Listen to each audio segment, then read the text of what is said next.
with Will Christ. Join him as he and his guests discover how businesses thrive in California. Well, welcome to Pilgrim on the 405. And we're going to be talking today with Joe Camberato, who is the founder of Joe, it's American Business Capital, right? National Business Capital. There you go. National Business Capital, right?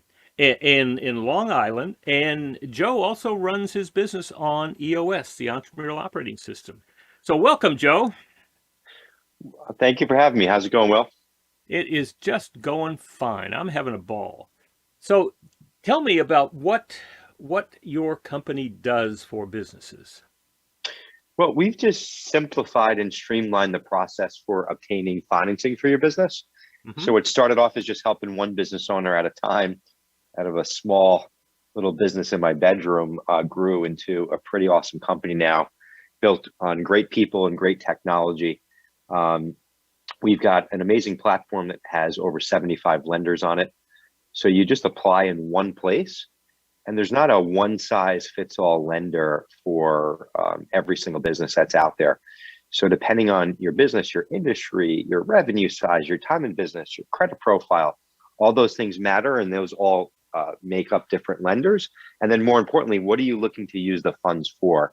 So all those things will make a difference in what product may make sense for you. So very simple, you can apply in one place. Through technology and through awesome people here at the company, we get you matched to the right lender, and that happens very quickly. We can fund up to like $250,000 now in under 24 hours, which is pretty amazing. And we hope, help folks, up to typically around $5 million without real estate collateral. And depending on, whether you're looking for an SBA loan, to a credit line, to a small business loan, to equipment financing, to inventory financing. I mean, there's so many different products out there now, term loans. We have all those on the platform. And sometimes we find that owners think they need one thing, but based on their opportunity, there is a better product out there. So, there's so many lending options today, which is great. And there's never been a better time in the history of business lending to gain access to business financing. But now there's so many options, it's actually more confusing. And it's really important as an owner that you're getting a match to the right option for your business. Now, is what you're doing anything like what Lending Tree did for residential lending? Yeah, in a way. So Lending Tree is you apply in one place, which is great, and all these lenders reach out to you and bombard you and call you and which is kind of overwhelming for the customer. So what makes us a little bit different is when you apply with us, Lending Tree just really like sells that lead off to a bunch of mortgage companies. What we do is you apply in one place and then you deal with someone from here, and we have a conversation with you, really understand your need. And then we go, pull the right lenders in on your behalf, and we deal with that process. So you deal with one person, you don't get bombarded by a million different people trying to compete for your business. So this is like a one point of contact broker. Well, I guess you could say we're like the Rocket Mortgage of commercial lending. Uh-huh. So you apply in one place, and it's streamlined, simple, digital. We have a secure bank connection, so you don't have to, pass your financial info, through email or secure. And we have secure uploads for your financial statements and stuff like that. So everything is all simply one place, one platform. Speak to one person, and that person's not a low-level customer service agent overseas.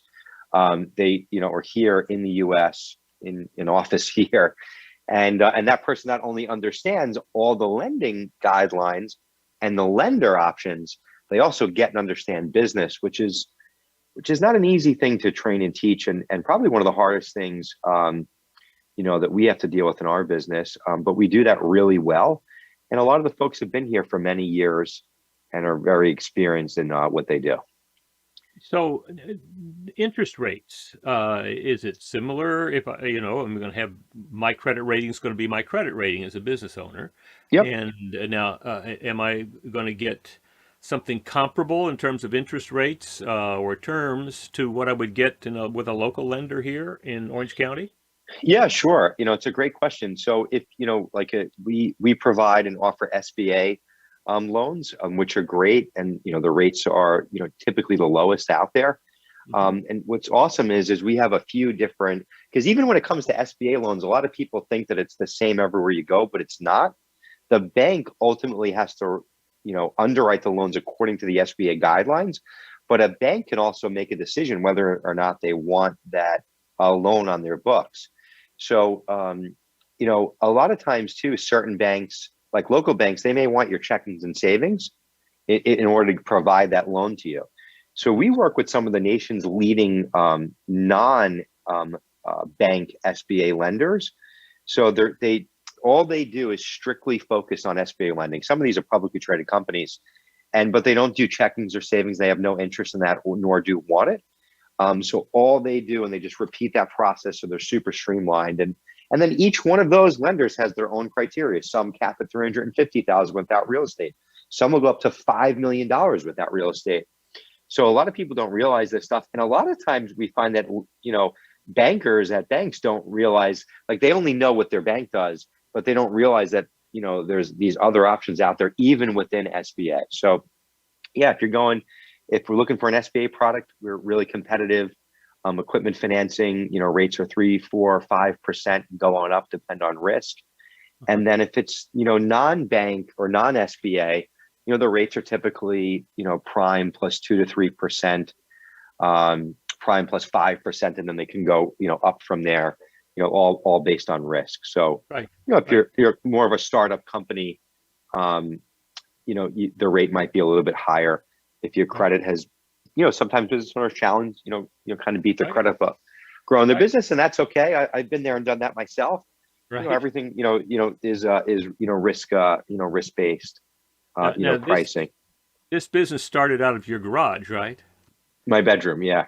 Your bedroom with Yeah, a it was credit a card little nicer in the bedroom. Okay, all right. So now tell me what you're seeing out there. I was hearing the other day that I was talking with somebody about receivables. Now, sometimes when I, as an EOS implementer, come into a company, they will have large amounts of receivables simply because they hadn't paid attention to it. Oh yeah, And so yeah, I we was see talking that to a too. friend of mine the other day about that, and he said that in his experience, right now, that receivables are really at a low because people have a lot of money that's been, moved around and given away. What are you finding in terms of loans right now? Are people looking for them? Oh yeah, we're busier than ever. Businesses are optimistic. They're eager to get back to business. I was just talking with someone, or they were doing a little story, and they were asking similar question, and confidence is really back to just about pre-pandemic levels from the business owners, also from the lenders. Hmm. It's probably never been a better time to apply for business lending. Lenders are really competitive, and they're eager to earn business and make up for lost time. But from the lending side, and everything varies from industry to industry. Like some industries got hit way harder than others. Right. Some industries benefited from COVID. And then, coming down to the business owners, some are always optimistic and some aren't optimistic when times are good. So, the optimistic people, there's opportunity out there. And the only thing that's getting in away from their opportunity right now is supply chain, things being backed up, but really, access to funding. So business owners are taking advantage of that funding. They've taken advantage of PPP. They've probably spent that already, and now they are looking to borrow more money to take advantage of some of the things that are going out there in the marketplace. Uh-huh. Well, now what do you find that typically people, in our target market, it's 10 to 250 employees. What are people borrowing money for these days? It's mostly like 95, 98% of folks applying with us right now are some sort of an opportunity in their business. So we deal with a lot of e-commerce, construction, contractors. So e-commerce is inventory or receivables, and a lot of times, like if it's for receivables, it's because they just can't keep up with the demand and can't take in new orders fast enough. So we'll do some sort of receivable financing deal. But it seems to be inventory, materials, supplies, and then equipment. They're looking to add new equipment to do more work, and then hiring. So lay out money for payroll and to take on those additional hires and or to rehire to get back to where they were. Now, I'm assuming that you do a lot of data analysis of loans. Yep. Of the consumers when the businesses are asking for loans. Now, do you find that there's an uptick in machines, purchase of machines, as given the logistics snafu, are companies gearing up to do more manufacturing stateside? Yeah, we're starting to see a little bit of manufacturing stuff start to trickle in. We're financing a lot of trucks, trailers, trucks, box trucks, Sprinter vans for Amazon deliveries, refrigerator trucks, in order to deliver, a lot of grocery deliveries, and a lot of long, like trailers, over the road truckers, things like that. So we do a ton of that stuff. A lot of, yellow iron, construction industries, because there's just a lot of building happening. And then a lot of like IT tech stuff as well too. Really? Yep. All right. So what would you say your sweet spot is? Our sweet spot are companies that are doing anywhere from $1 million to 20 million. Those revenue sizes are we do really well with those. We have a lot of options in that arena. We absolutely help, customers that are doing less than $1 million in sales, and those deals are very easy and automated almost for us. Mm-hmm. But folks that are doing 1 to 10 million, and then hitting 10 and approaching and want to get to that 20 million mark, they're in hyper growth mode. They're not looking to maybe give up equity just yet, and they've got opportunities and they want to take advantage of financing to grow faster. All right. So that's a conversation about your offering and what's in the marketplace out there. I want to get into talking more about your business itself. Now, I understand you're working with EOS, right? In your business? Yeah, absolutely. Yeah, we love EOS. Did you use an implementer? Yeah, absolutely. And I wouldn't recommend trying to implement it on your own. You have to use an implementer. So That's the best thing that we did. Who was your implementer? Jonathan Smith, and he still is. And You got Jonathan's the best awesome. You got the best one. He is great. He is a good friend, and he does just so good. He's wonderful. Awesome. He is. Yeah. He is awesome. Now, and not only he's awesome for me, my team, loves Jonathan, as well too. Which is maybe one of the most important things, right? Because we can implement all these stuff as owners and say it's great, right. But if the team's not buying in, then it's just it's meaningless. Right. That's been my experience. Absolutely. Now, talk to me about what your business was like before you implemented EOS. And then we'll talk a little bit about where it is now. But what was the struggle that you had before? We one of the things that I've always, it took me a while, and then I, finally, realized how important processes and systems were. I was a few years into the company. So we put a lot of focus on processes and systems across all different departments. And we really kind of were forced to, because in my business, you can really only win by processing volume of applications. And if you can imagine, like every application, there's like, a credit report that goes along with it, multiple bank statements, financial docs, tax returns. It's a lot of paperwork. So we process thousands of applications every single month. So you have to be like process driven and really focus on that. So we were forced to, and we really nailed that really well. But once we nailed the process, we were growing and things were really good, but we kind of were hitting the ceiling with having, a high performing team. We had some really good people, but as the company grew, it was very hard to like really get in sync with everyone. And I think, as an owner, like feel like I'm in tune with everything that's happening. And you start to have these meetings and they just really become like, like complaining sessions, and we're not getting anywhere. Like it was just kind of like these off the cuff meetings, and there was no structure or process. And it's kind of funny. I explain this to people with EOS. You know, I've seen how well having these specific processes in the business, how amazing they are, right? And you really, and any business, it doesn't matter what industry, and if you don't focus on processes and systems, you're not going to be able to scale and grow efficiently. It's going to be very chaotic. So it's almost like that simple. Like, why not have a process in your meeting structure? And once like that clicked and the light bulb went off, like once you really get EOS, it's actually so easy. It's just, you have to get there. Yeah. And I couldn't imagine getting there without an implementer. And it's something I tell people all the time. It takes all of it off of you as an owner and bringing in a third party. It also, I think, got my team to take it very serious.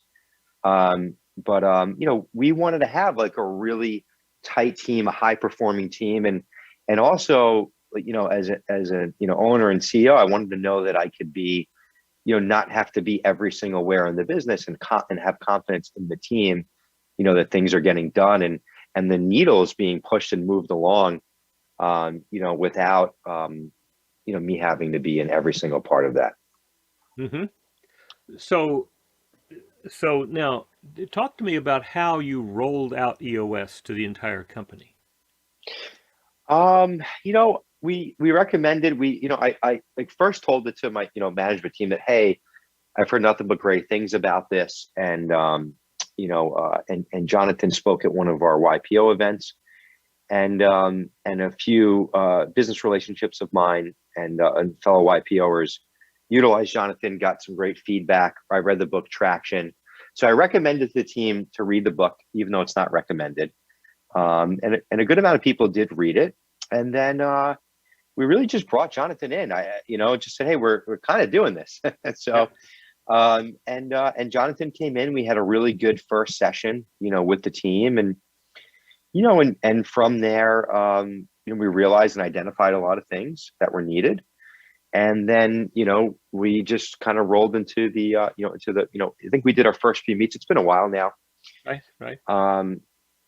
And we're even at a point where our team is really rocking and rolling, but I still like having Jonathan come in once a quarter, and I just keeps things, structured, and, points out things that we're not thinking. And I think it's really good having that non-biased third party person in the room, to sometimes point out our blind spots or things that we're not thinking about, So how many people in the organization right now? Right now we're around like 50, mid 50s. And is all 50 people participating in L10 meetings and using EOS? So not all 10, our management team is, and then some of the different teams are. So not every single person, but a few different departments are. Good. So now let's talk a little bit about this EOS Life idea. I mean, Gino just published EOS Life. I had the fun of living with it for a year because I was one of the readers in the book, and so it's been something on my mind for a while now. EOS Life, as we you know this, it's 5 things. It's doing only what you love. Not just doing what you love, but only what you love. It's doing it with people you love. It's making a great contribution either to yourself, to the company, or to the world. And then it's being compensated appropriately.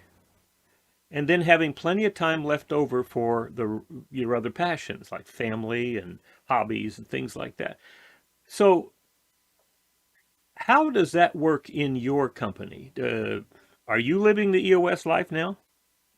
Yeah, so I'm definitely getting back to the EOS life. I think COVID, COVID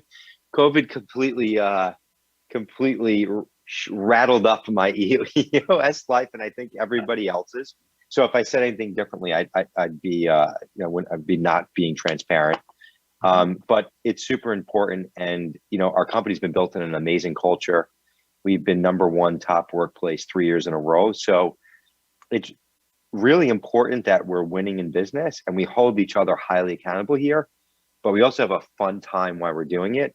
And I definitely make sure that myself and team members, are doing what they need to, but also, taking that time for themselves. And I think it's, I feel like all those things, it's hard to have completely balanced, but just integrating like work and life together. And I do stay focused on getting myself into the things that I love doing in the business and staying there, having confidence in the team and having that time, for myself as well too. So I'd say we're living by that fairly well and have really been getting back to that, which has been super important, to me, for myself and for everybody here. So doing what you love, you had to figure out what it is that you're really good at, right? What's your unique ability? What do you love doing that you're great at? And then have you successfully delegated the things that you're not great at, that you don't love, to people who do love doing those things? Yeah, I've gotten a lot better with that, over the years, and have really built out some great, structures, here in the biz, and people that are, doing those things. And I have been, really focused on the things that I love. I mean, pre-pandemic, I was nailing that, to a T, and was not, involved at all in the day to day. And it's all because of EOS. Like, I would have never been able to get to that point without it. So, pre-pandemic, and even as things are getting back now, like, I'm not in the day to day. And that's because I have the confidence in the team, and because we have this meeting structure, so I can check in and I'm in the know of what's going on. And of course, things like when random, unique things like this is a new one, like, how do we handle this? Right. Yeah, of course, I get looped in. I come in as a, like a consultant, so to speak. But I'm not in the day to day, and I'm really focusing on the things I love. And for me, that's really, the brand and doing things like this. And Okay. I have the time to do things, like this, because of that structure that's in place. Good. So working with people that you love, did 120%. well, We it's got to do with do they fit your core values? Uh, and yeah, I mean, like, culture, like, we like literally kick ass in culture. And we were focused on culture before it was a buzzword. And there's another great book, Delivering Happiness, which, we read, and we had them come in as well too. And I've become friends with the CEO, Jen Lim. And it's been a game changer in our business. But we have such great people here. We have such an amazing culture. I love all the people that we work with, not just on my management team, like everyone in the organization. And it's hard to get to that place. And everyone talks about culture, but most people don't live by it. Like, we live by it, we breathe it. And I think as a leader, you got to be in the culture as well too. Otherwise, it's kind of pointless. And it's just kind of, you're just saying it to use that buzzword. But what's been amazing is, and again, we've, been number 1 top workplace on Long Island 3 years in a row. And it's not a coincidence. Our culture is at this place where it's become self-filtering. So, like, if you're not a good person, you're not hitting our core values, like, never mind, like, myself or the management team, asking you to leave, like, the team, the all the other people here will be probably pushing you out. And that's, like, when you kind of see that in motion, it's pretty amazing. yeah. So that becomes very attractive for people who fit your core values, and it also becomes kind of repellent for those who don't. Yep, 100%. And, like, even when we do our interviews now, we go through those core values, and if you're not checking the boxes, there's no exceptions. And Right. we just keep it moving. Right. We want to grow, we want to hire people, we don't need to.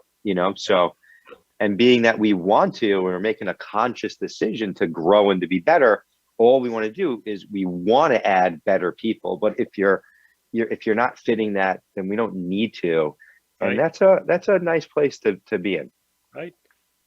That's a big difference between doing things because you need to or have Yep. to and you want to. I mean, I think that's the difference between scarcity and abundance. Yep. That's exactly right.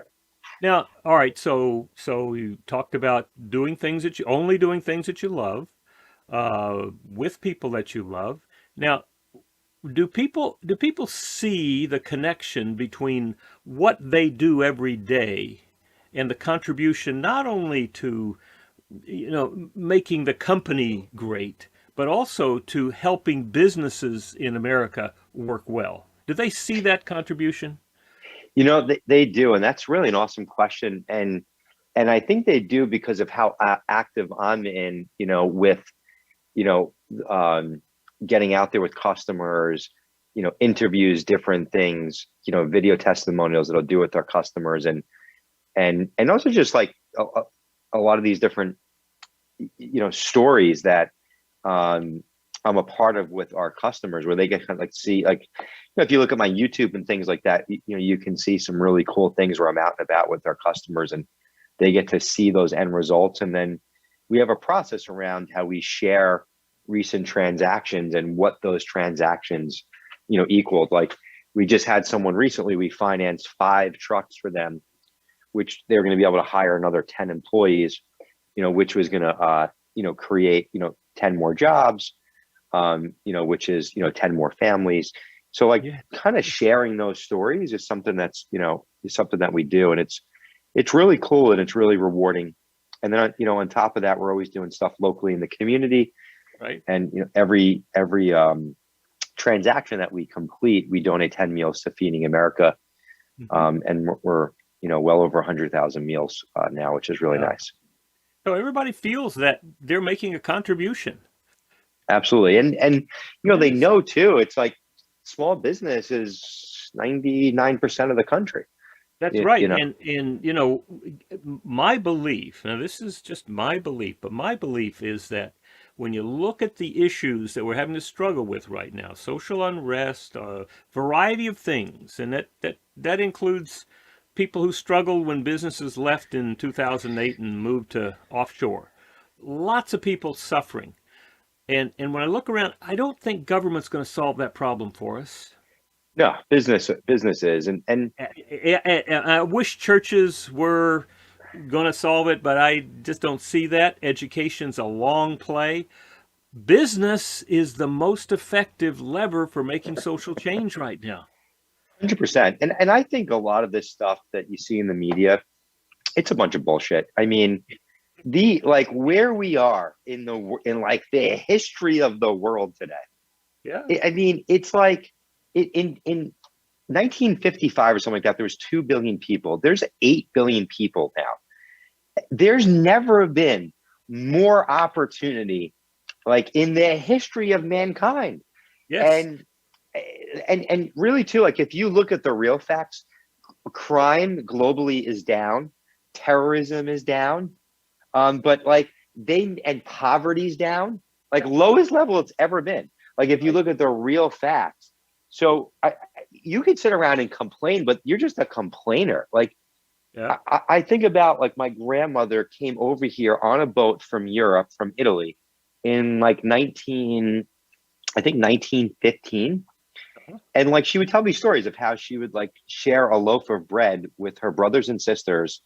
Right. And like that like, that's not going to happen to my kids or your kids, like, so, and there was an opportunity when she came here, at that time. So, even through a pandemic and through all of this craziness, there was still opportunity. Like, how lucky was this country to get unemployment and get extra money through this? Like, that would have never happened, never mind 50 or 100 years ago, like 10 or 20 years ago, that wasn't happening. Right. Well, all right. And, so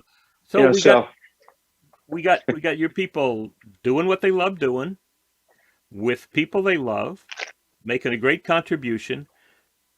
How about being compensated appropriately? Yes, I mean, it's super, super important to me, and there's awesome opportunities here. And, everyone here is compensated pretty well, and also based on, performance and things like that as well too. So that's super important. Like, you have to nail all those buckets, as a business owner. And there's been plenty of times growing the company that, I had to take a back seat in my pay, or giving myself raises, in order to make sure that, as I was building the company team, that everyone was compensated well. So, and then finally, have plenty of time for your other passions, family, hobbies, contributions to the community.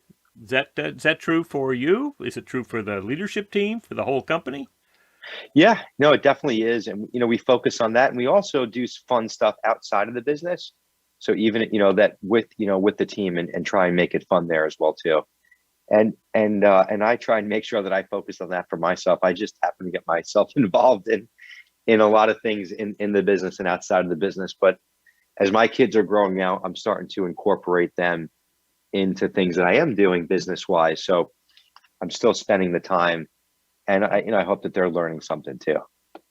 Now, let me ask you, because Gino, back when he was getting started with Don Tenney, predicted, he wrote on a napkin, by 2020, there'll be 10,000 companies who are being implemented with EOS.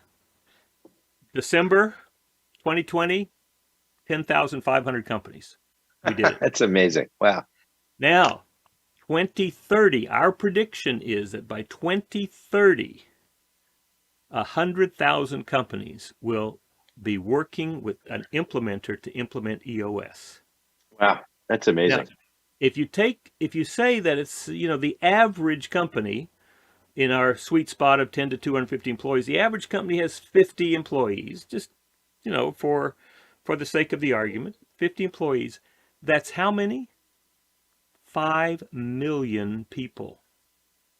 Not counting their families who will be directly impacted. And my fervent wish is that every implementer will be saying, 6 months, 9 months in, when they're going through their BTO and their quarterly and looking at their 10-year target, generally it starts off with some big, huge revenue number, and then maybe will be doing great goods and services. I want to see every company include, and by this 10-year target, 100% of our employees will be living the EOS life or have a path to it. Yeah. And that's the thing, right? Like having the path to it, because it's not for some people will want to and some won't, and that's okay. But as long as the path is there, but that's amazing. And I mean, I could see it happening, and I don't know how you get to a certain size, with your company, and you don't bring in or not utilizing the EOS process. Like it's just, like it's been a game changer for us. So yeah. And given right now this big shuffle with people moving all around the country, and the great resignation with how many, 50%, 40, 50, 25%, whatever it is, a lot of people are moving out of companies. And I think that's going to change the way that companies go about attracting, retaining, and motivating their people. And I think EOS is right in there as an answer to what they need to be doing. Well, I think the reality is this stuff was already happening pre-COVID.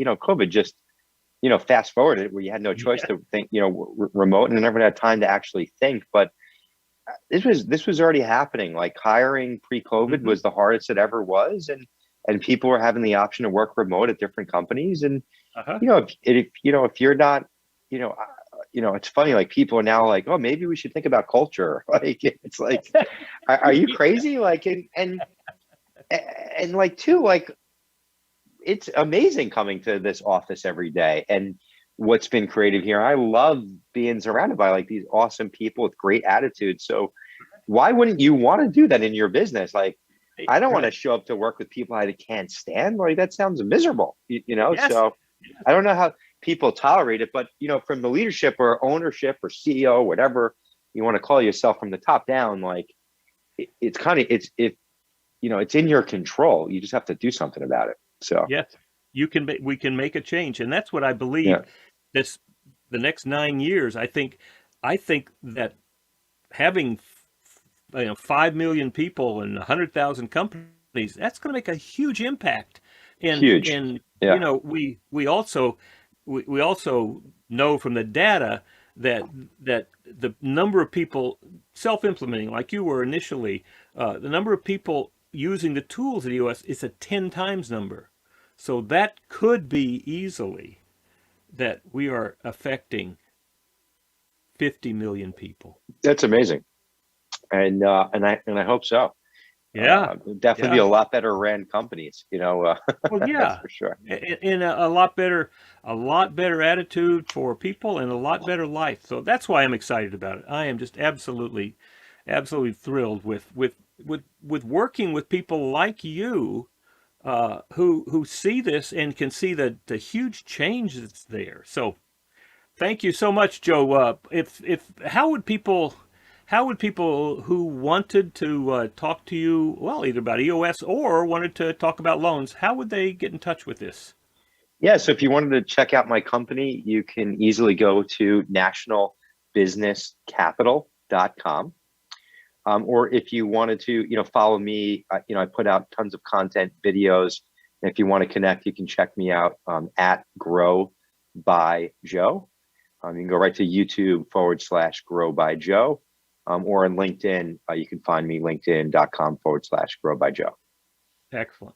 Joe, thank you so much for being part of us here, because what we focus on here is we focus on companies that are thriving.